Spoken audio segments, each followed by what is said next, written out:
Misteri Rumah Warisan Nenek. Bab 3. Tagar pertolongan dari Allah. Kita selamat, Pak. Iya, Non. Ya Allah, pantaslah dari tadi kita tidak kunjung menemukan perkampungan warga. Itu karena mobil yang kita tumpangi tidak menyentuh tanah, ucap Pak Dadang sambil mengelus-elus dada. Iya, Pak.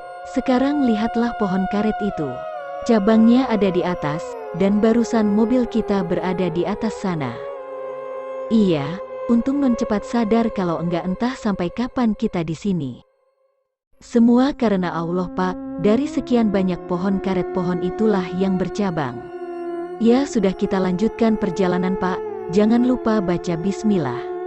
Pak Dadang mengangguk dan menstarter mobil kembali. Suara mesin mobil sudah menyala. Tetapi wajah Pak Dadang nampak gusar, entah apa yang sedang dipikirkannya. Ada apa, Pak? Tanyaku pada Pak Dadang. Non, bensin kita sudah hampir habis. Bapak tidak tahu, perkampungan sudah dekat atau masih jauh, jawabnya dengan wajah khawatir. Jalan saja, Pak, mungkin saja bensinnya cukup. Yang penting kita tidak di sini lagi, ucapku yang dijawab anggukan lagi oleh Pak Dadang. Akhirnya mobil berjalan. Kali ini aku yakin mobil bergerak sebagaimana mestinya. Terlihat dari dalam lewat kaca mobil, pohon-pohon karet kami lewati. Hanya saja kali ini bensin yang jadi masalahnya. Aku tak mungkin harus bermalam di hutan karet karena kehabisan bensin. Sebelumnya Pak Dadang sudah mengisi penuh bensin mobil ini. Mungkin karena kejadian barusan bensin pun terbuang sia-sia. Beberapa meter berlalu, mobil pun mati. Posisi kami masih berada di perkebunan karet. Aku dan Pak Dadang saling melempar pandangan, bingung harus melakukan apa. Sisi kanan dan kiri hanya perkebunan karet, mau minta tolong pun tak ada satu orang yang lewat. Hendak keluar mobil pun kami enggan, masih ingat kejadian barusan. Tubuh kami terhentak, ketika tiba-tiba kaca pintu mobil diketuk oleh seseorang dari arah luar. Seketika Pak Dadang menoleh kepadaku yang duduk di belakang, matanya mengisyaratkan harus melakukan apa. Tetapi, aku yang juga mulai dilanda rasa was-was menggeleng keras. Rasa lemas yang diakibatkan kejadian yang baru kami alami saja masih belum hilang, sekarang malah entah gangguan apa lagi. Ada rasa sesal di hati ini, andai aku tak berniat ke kampung nenek mungkin hal ini tidak akan pernah terjadi. Namun, menyesal pun tiada guna, ibarat nasi sudah menjadi bubur. Aku sudah setengah perjalanan, kembali tak mungkin, maju pun sulit. Tapi aku yakin, Allah melindungi hambanya yang selalu berdoa. Non, tapi sepertinya dia manusia. Suara Pak Dadang menyadarkanku dari lamunan. Kuperhatikan seseorang yang tadi mengetuk-ngetuk kaca mobil. Iya, sepertinya memang manusia, tapi aku tak bisa percaya begitu saja. Jin sangat pintar menghasut manusia, dia bahkan bisa merubah dirinya menjadi seekor binatang. Hanya demi menyesatkan makhluk Allah yang bernama manusia. Perlahan kubuka kaca pintu mobil, hanya sedikit. Lalu aku bertanya pada seseorang itu, ada apa, Pak? Tidak, Neng, cuma heran saja. Kenapa mobil Neng ini berhenti di tengah kebun karet? Apa ada masalah? Jawab orang itu dengan sopan. Rasa ragu di hati tadi sedikit berkurang, bisa jadi dia ini memang manusia. Kami kehabisan bensin, Pak. Ya Allah, kasihan. Tunggu di sini, Neng, Bapak carikan bensin. Mendengar jawabannya aku merasa dia benar-benar manusia. Begitu juga Pak Dadang, yang sudah yakin bahwa orang yang berada di luar ini adalah benar manusia. Tangannya meraih tuas kunci dan hendak menariknya. Segera kucubit tangan Pak Dadang. Seketika dia menatapku, dan mengurungkan niat membuka pintu. Terima kasih, Pak, jika memang tidak merepotkan, ucapku pada orang itu. Dia pun berlalu pergi dengan menggunakan sepeda. Pak Dadang yang penasaran karena tak kubolehkan keluar bertanya, kenapa tadi Non nyubit tangan Bapak, sih? Pak, kita harus tetap waspada. Setan berwujud manusia itu lebih bahaya, Pak. Pak Dadang mengangguk-anggukkan kepalanya mendengar kata-kataku. Lama kami tunggu orang tadi yang hendak membantu mencarikan bensin, tetapi tak kunjung kembali. Aku dan Pak Dadang mulai gelisah, takut kalau orang itu berniat jahat malah membawa komplotannya. Sudah banyak berita, ketika sedang macet atau kehabisan bensin di jalan ada yang berniat membantu tapi malah merampok dan tak segan-segan melukai. Hari yang makin malam membuat suasana terasa begitu amat sepi, hanya terkadang suara burung malam atau jangkrik yang terdengar. Aku dan Pak Dadang berada di dalam lamunan masing-masing. Belum lagi rasa lapar kini ikut menyerang, rasa ingin buang air kecil yang sedari tadi kutahan saja belum terlaksana. Membuat perut terasa tak nyaman dan kembung. Perjalanan ini seperti menguji adrenalinku saja. Tiba-tiba suara ketukan jendela mengagetkan kami dari lamunan. Terlihat seseorang yang tadi sudah berdiri di samping mobil. Entah dari mana arahnya datang, aku dan Pak Dadang pun tidak tahu. Terlihat di tangannya 2 buah botol mineral berukuran besar dan dipenuhi bensin. Kubuka kaca mobil dan berkata, "Bapak, terima kasih banyak." Dia tersenyum. Pak Dadang membuka pintu dan meraih botol berisi bensin itu, diisinya ke dalam tangki mobil. Aku yang sudah percaya orang itu baik pun ikut turun dari mobil. "Pak, berapa harga bensin ini?" kataku menanyakan harga hendak membayar. "Sudah Neng, tidak usah. Bapak ikhlas menolong. Cepatlah jalan, sepertinya kalian kelelahan," tuturnya penuh perhatian. "Rumah Bapak di mana? Biar kami antar sekalian. Sepeda bisa dinaikkan ke atas mobil," tawarku pada bapak baik hati ini.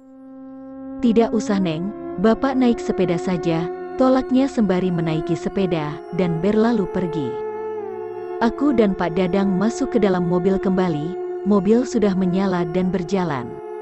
Kami berada tepat di belakang si bapak yang tadi sudah berbaik hati menolong, entah siapa dia. Namanya pun belum kutanya. Aku dan Pak Dadang berniat memberi penerangan jalan untuk bapak itu, walau tak sama sekali dia menoleh kami lagi.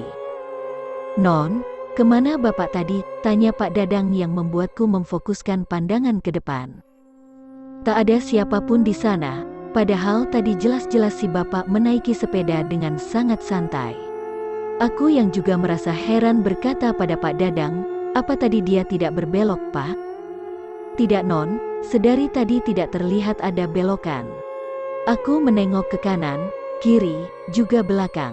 Demi memastikan bapak tadi tidak berhenti, namun suasana gelap dan pohon-pohon karet saja yang terlihat.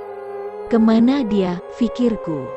Padahal tadi bapak cuma menguap Non, namanya orang menguapkan pasti merem ya. Pas melek sudah gak ada, terang Pak Dadang yang membuat aku juga merasa penasaran, kemana si bapak menghilang. "Nah, itu kita sudah dekat perkampungan Non," ucap Pak Dadang lagi. "Cari surau dulu Pak, kita salat sekalian istirahat," pintaku pada Pak Dadang, lalu menyadarkan kepala pada kursi mobil. Aku masih merasa penasaran tentang si bapak tadi, datang tiba-tiba entah dari mana. Lalu pergi pun tiba-tiba entah kemana. Tetapi siapapun dia, aku sangat bersyukur dia sudah membantu kami yang sedang kesusahan. Atau mungkin itu pertolongan Allah, lewat seseorang yang entah siapa. Ya Allah, terima kasih. Pak Dadang berbelok ke arah surau yang masih ramai, sepertinya sedang ada pengajian di surau itu. Setelah mobil berhenti, aku bergegas keluar dari mobil dan berjalan ke surau. "Assalamualaikum, Pak. Kami mau menumpang salat, apa bisa?" tanyaku pada sekumpulan bapak-bapak yang berada di surau. "Waalaikumsalam, silahkan Nak. Maaf kami sedang melakukan kajian malam, tapi silahkan salat kami akan bergeser," jawab salah satu bapak-bapak yang sepertinya yang memimpin kegiatan mereka. Aku berjalan ke tempat wudhu, tak lupa ku ucap syukur lagi pada Allah. Allah menguji keimananku, lalu dibalasnya nikmat yang begitu besar. Kutuntaskan terlebih dahulu hajat yang sedari tadi tertahan, lalu mengambil air wudhu dan bergegas melakukan salat.